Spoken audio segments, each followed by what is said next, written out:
ইমরান পয়গম্বর হান্নাকে ডেকে বলে, বিবি তুমি সন্তান পাইলা কই? বলে, তুমি না আমার স্বামী, স্বামী থাকলে স্ত্রীর সন্তান তো হবেই। বলে, এত বছর জওয়ানকালে হইল না, এখন বৃদ্ধকালে হইল, এটা কিভাবে সম্ভব? এইবার স্ত্রী স্বামীকে টেস্ট করে, বলে, স্বামী গো আপনি বলেন। তাফসিরে কাসিম থেকে তাফসিরে কানজুল ইমানের মধ্যে এই আয়াতের ব্যাখ্যা পাওয়া যায়। ইমরান নবীর বিবি হান্নায় স্বামীর ঈমান পরীক্ষা করে, স্বামী আপনি বলেন তো আমার আল্লাহ দানা ছাড়া গাছ উড়াইতে পারে কিনা? স্বামী ইমরান নবী বলে, পারে। আমার আল্লাহ ডিম ছাড়া পাখি বানাইতে পারে কিনা? স্বামী ইমরান নবী বলে, পারে। এইবার ওনার স্ত্রী বৃদ্ধা নারী হান্না ডেকে বলে, স্বামী গো ইমরান নবী, যে আল্লাহ দানা ছাড়া গাছ উঠাইতে পারে, ডিম ছাড়া পাখি বানাইতে পারে, ওই আল্লাহ স্বামী স্ত্রীর যৌবন ছাড়া বৃদ্ধকালে সন্তানও দিতে পারে। বলেন, আল্লাহ পাকের এই ক্ষমতা আছে না নাই? বলে, দিল তো আমার এটা বিশ্বাস হয়েছে। তো তুমি আল্লাহ কোন কুদরতে হাত দিছে, কেমনে কেমনে আদায় করছো? সুবহানাল্লাহ। সব সময় তো দোয়া কবুল হয় না, কথা কোন ঠিক কিনা? এই মাস হাযা শাহরুশ শাবান, হাযা শাহরুশ শাবান, আশ-শাবানু শাহরুল গুফরান, শাহরুর রাহমাত, শাহরুল বরকত, নিসফুন মিন শাবান ওয়া হিয়া লাইলাতুম মুবারাকা শাবে বারাত ফি হাযা শাহরুদ দুআ ওয়াল মুনাজা চিল্লাকান মারহাবা। এই শাবে বারাতের মাস গুনাহ মাফের মাস, ইবাদতের মাস।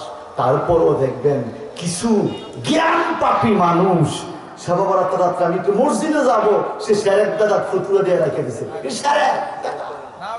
কথা বলেন, আল্লাহ পাক এদেরকে হেদায়েত দান করুন। আমিন আমিন। ভাই সাহেব আমার, ইমরান নবীর বিবি কেমনে পাইল সন্তান? শুনতে চান? বৃদ্ধা মহিলা ইমরান নবীর জন্য মাঝে মাঝে খাবার নিয়ে বাইতুল মুকাদ্দাসে যাইতেন। তাফসিরে আলম শরীফের হাসিয়া পাওয়া যায়, একদিন উনি একটা গাছের নিচে বিশ্রাম করতেছেন হান্না। এমন সময় দেখা যায় ওই গাছের ডালের মধ্যে তিনটা পাখি, একটা মা পাখি একটা বাবা পাখি, এই দুইজন পাখি তাদের একটা বাচ্চাকে খাবার খাওয়াইতেছে গাছের ঢালে। আমার মতলবের মা বোনেরা, আপনারা তো কত কষ্ট করে সন্তানকে খাবার খাওয়ান, আমরাও কত কষ্ট করে সন্তানকে খানা খাওয়াই। এখন প্রায় বাচ্চাদেরকে খানা খাওয়াইয়া দেওয়া লাগে, এরপরও খাইতে চায় না।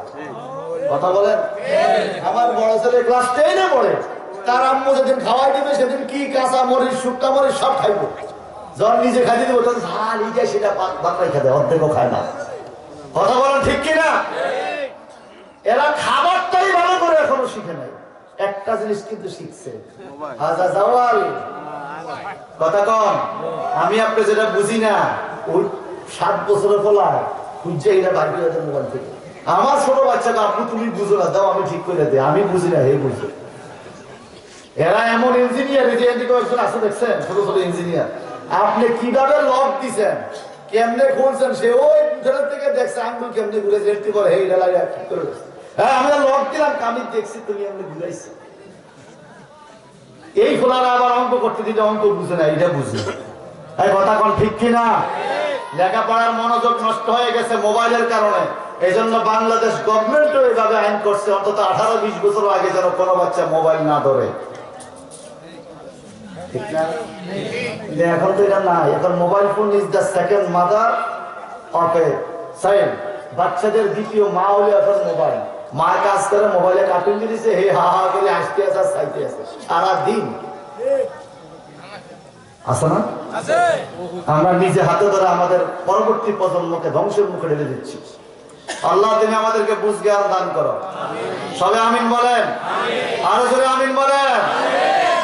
হান্না দেখতেছে হলুদ পাখি, আগে আমাদের দেশে হলুদ পাখি ছিল, এখন এগুলো কমে গেছে। মানুষের জন্ডিস হলে হলুদ পাখি খাওয়াইতে কবিরাজরা।